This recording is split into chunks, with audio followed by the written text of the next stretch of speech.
السلام علیکم ورحمۃ اللہ وبرکاتہ۔ بسم اللہ الرحمن الرحیم۔ مصیبت کے وقت یہ دعا پڑھیں۔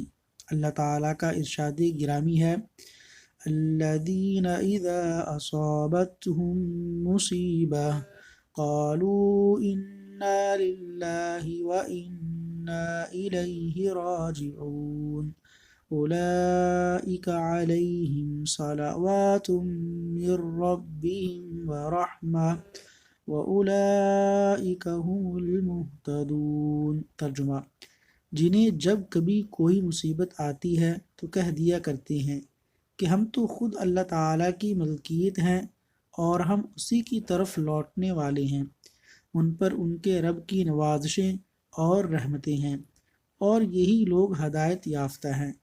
رسول اللہ صلی اللہ علیہ وسلم کا فرمان ہے، ہر ناخوشگوار موقع پر انا للہ وانا الیہ راجعون یہ پڑھا کرو، حتیٰ کہ جوتی کا تسمہ ٹوٹنے یا گم ہونے پر بھی، کیونکہ یہ بھی مصائب میں سے ہے۔